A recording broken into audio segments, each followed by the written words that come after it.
consulter sur YouTube, un peu partout dans les journaux. Donc on a nos traces. Ce n'est pas aujourd'hui. Mais vous savez que nous n'avons pas l'autorité. Nous ne sommes pas des corps habillés. Voilà, nous sommes des planteurs et nous sommes constitués en centrale syndicale agricole. Donc on a nos limites. On a nos limites. Quand on dénonce un fait, notamment le trafic illégal, aux autorités compétentes, et qu'il n'y a pas de réaction, ou bien quand il y a des réactions insuffisantes, la faute n'est plus à nous. Nous, l'essentiel est que nous, on a remonté l'information là où il faut. Donc, on a fait ce qu'on pouvait et nous croyons l'avoir bien fait. Les cas sont là, on peut se référer à la gendarmerie nationale, au général de la gendarmerie, aux différents commandants qui sont sur place, ils peuvent témoigner. Les différentes délégations du conseil dans les localités peuvent aussi le confirmer. Le directeur général du conseil Café Cacao peut le confirmer. Donc nous avons beaucoup d'actions qu'on a déjà posées, beaucoup d'actes qu'on a déjà posés dans la lutte contre le trafic du cacao. Donc qui parlent à notre faveur. Donc ce n'est pas parce qu'aujourd'hui il y a des situations que des agents de l'État sont mis en cause qu'on se précipite pour parler. Donc nous jouons notre rôle. Voilà, quitte maintenant à l'autorité de prendre des décisions qu'il faut. Donc nous le faisons depuis longtemps. Bien évidemment, c'est ceux qui ont intérêt dans le trafic qui agressent. Parce que le trafic bénéficie à une chaîne. C'est une mafia déguisée, comme on pourrait le dire. Donc, ceux qui gagnent de l'argent dedans, ceux qui en font leur activité, naturellement, quand nous venons pour les désorganiser, pour les dénoncer, il est évident qu'on devienne leurs ennemis. Donc, c'est bien eux qui nous agressent. Eux, avec leurs ramifications, leurs relais, leurs contacts, leurs facilitateurs dans les localités où nous sommes, donc c'est eux qui nous agressent. C'est eux qui nous agressent. Et malheureusement, comme on l'a dit, bon, les forces de l'ordre, c'est vrai, c'est des hommes. C'est la tenue qui change, mais c'est des hommes. Nous sommes dans des sociétés où nul n'est infaillible. Vous voyez, donc dans tout corps, il y a des brebis galeuses. Donc, tout en félicitant les corps habillés, les forces de sécurité de l'ordre qui sont sur les différents points. Mais il ne faut pas aussi oublier que parmi ces forces de l'ordre-là, il y a certaines complicités, il y a certaines personnes qui appuient, qui accompagnent, même qui facilitent même, comment on appelle ça, le trafic. Parce que tenez-vous bien, en pleine journée, quand du cacao sort dans un corridor, ça veut dire qu'il y a beaucoup de choses qui ne vont pas. Nous sommes des civils, nous n'avons pas d'armes. Ce que nous pouvons faire, c'est de signaler, c'est d'interpeller les autorités compétentes sur des camions, bien sûr des cargaisons suspectes. C'est tout ce que nous faisons et c'est ce que nous essayons de faire. Maintenant, arrêter les camions. Généralement, les gens procèdent la nuit. C'est tard la nuit, à des heures tardives qu'ils le font. Donc, il faut avoir des armes, il faut être outillé dans cette situation-là. Donc, nous faisons ce que nous pouvons. Nous sommes des informateurs, comme on peut le dire ainsi. Donc, nous faisons notre travail. Mais il faut dire que les forces de l'ordre aussi sont dépassées parce que le trafic est aujourd'hui devenu, comme dans les pays Colombie et autres, l'activité de la drogue, c'est pareil pratiquement. Donc, c'est une chaîne qui est bien organisée.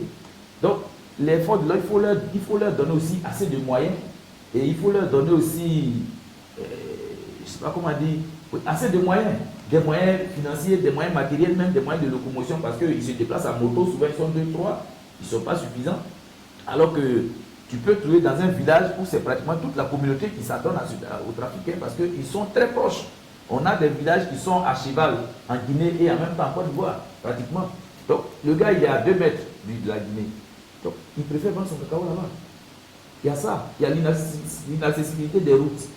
Les routes sont très très impraticables. Donc, aucun véhicule, aucun Kia n'arrive dans ces localités-là. Donc, du coup, les planteurs, il ne peut pas avoir son cacao 1 semaine, 2 semaines, 3 semaines sous la main. Donc, tout ça aussi facilite le travail des trafiquants. Parce qu'il n'y a pas d'acheteurs. Nos coopératives, n'étant pas financées, n'étant pas outillées, elles sont laissées pour compte. Donc, elles ne peuvent pas compétir face à des gens qui ont la liquidité, qui ont des centaines de millions dans les mains, et qui tournent dans tous les villages pour payer le cacao frais. Vous voyez, donc le phénomène, il est vraiment très colossal. Donc, aujourd'hui, l'État lui-même est en train d'attraper ses propres agents. Parce que nous, on est des planteurs. Aujourd'hui, s'ils attrapent lui-même ses propres agents, ça veut dire que le problème est suffisamment sérieux. comme il est suffisamment sérieux, je crois que l'État doit certainement maintenant prendre d'autres mesures qu'il faut. D'autres mesures, on avait parlé en son temps, on avait fait la proposition de ports secs, des ports secs, pour envoyer tous les services, comme ce qui se passe au port, dans les ports ordinaires là, on les envoie à la frontière. De sorte que tout le cacao qui est à la frontière, on le paye sur place. Et on paye en même temps les taxes et les impôts qu'il faut payer, qu'on paye normalement dans les ports là. Ça, c'est aussi une idée que le conseil pourrait financer pour que le cacao soit payé sur place. Parce que si nos coopératives ne sont pas compétitives, tu vas payer le tort. Il est évident que c'est les acheteurs là qui vont venir. Donc, pour le prix, on l'a dit, pour nous, le prix de 1800, 1500 pour le café, il est bon, c'est un prix historique. Mais vous savez, nous sommes des hommes. Et l'humain, l'homme de nature n'est jamais satisfait. On peut même dire que le cacao c'est 2000, ou bien c'est 20 000 francs, même c'est 15 000. On va toujours vouloir beaucoup. Donc, à ce niveau-là, nous, on n'a pas de souci avec ça. Ce que nous disons est que on parle plutôt d'un système hybride. On a déjà le système de stabilisation qui nous va très bien parce qu'il garantit le revenu, qui garantit et stabilise le revenu du producteur. Maintenant, on veut qu'on l'ajoute à ce système stabilisé-là, un système hybride, de sorte que ce système-là puisse capter les variations au marché international. À ce moment, on aura deux paliers. Parce que c'est la frustration qui amène tout ça. On a le même produit, on est tous producteurs du cacao. Et à côté, en Guinée, le cacao coûte 4 000 francs. Et chez nous ici, système différent faisant, le cacao coûte 1800. Vous voyez qu'il y a une grosse frustration. Mais à côté de cela, il y a des services après-vente que le producteur ou bien le trafiquant ne voit pas nécessairement. La dernière fois, le message au président de la République, le message à la nation, il a parlé. Il y a la prise en compte des soins médicaux des planteurs. C'est de l'argent, ça quitte où? Le reprofilage des voiries, ça quitte où? La route Sipilou, Carrefour, Biancouma, Sipilou, elle est en train d'être faite, mais c'est un gros chantier. Mais c'est de l'argent, c'est des ressources qu'il faut mobiliser. Ça quitte où? Mais tout ça en partie quitte sur les taxes et les impôts qui sont prélevés sur la commercialisation du café et de nos produits agricoles. Donc nous-mêmes, nous faire complices d'un tel commerce illicite là, nous disons que ce n'est pas bon. C'est comme assassiner notre pays, c'est comme assassiner l'économie de la Côte d'Ivoire. Vous voyez, les planteurs ou les producteurs guinéens ne sont pas mieux logés que nous. La Guinée n'est pas mieux logée que la Côte d'Ivoire. Donc, ce n'est pas que le prix qu'il faut regarder, mais il faut regarder autour de ce prix-là. Il y a beaucoup de choses que l'État fait. C'est vrai, on souhaite qu'il fasse davantage, mais nous devons nous mettre ensemble pour combattre ce fléau-là qui est en train de prendre des ampleurs vraiment inquiétantes. Et nous croyons que nous sommes disposés en tant que syndicalistes pour accompagner l'État. C'est ce que nous faisons et c'est ce que nous continuons de faire. Donc, nous lançons un appel aux autorités compétentes. On a écrit des courriers qui sont restés sans suite jusqu'à ce jour à la présidente de la République, à monsieur le Premier ministre, à tous les ministères concernés là, pour nous doter de véhicules, pour nous doter de motos, pour nous-mêmes donner des moyens pour communiquer. Mais tout ça, jusque-là, rien. Nous-mêmes, tenez-vous bien, on se cotise, on prend notre argent. C'est compliqué. Nous, on n'est pas des fonctionnaires. Mais eux, ils sont payés chaque fin de mois par les prélèvements du cacao. On les paye chaque fin de mois. Maintenant, nous qui sommes des privés et qui accompagnons l'État pour dire non, il ne faut pas que l'économie s'écroule. C'est nous, c'est eux qu'on vient aider.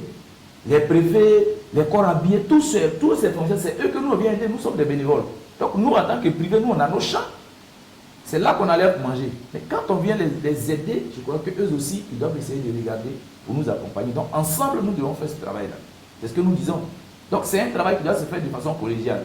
L'ordonnance que le président a prise tout récemment, l'ordonnance qui réprime la répression, le truc illicite, c'est une bonne chose. Mais dans le comité régional qui est créé, nulle part on ne parle des syndicats.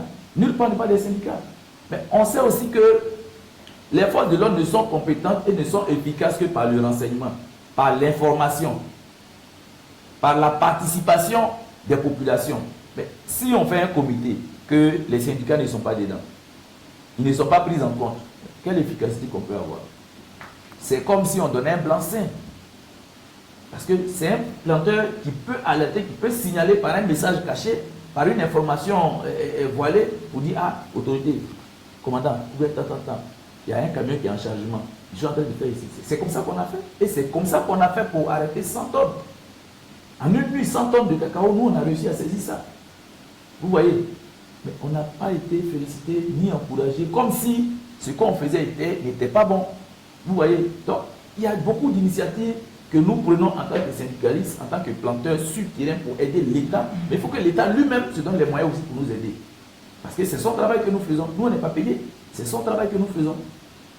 Donc, on est des hommes. On a de la frustration de savoir qu'il y a 4 000 francs qu'on paye à côté. Mais on est en même temps conscient que notre État, le gouvernement de Côte d'Ivoire, a des réalités, a des contraintes. Donc, on ne peut pas pour ça encourager la fuite du cacao. C'est pourquoi on les accompagne pour compter la contrebande sur le cacao. Mais il faut qu'on nous aide, il faut qu'on nous accompagne. Aussi les aider.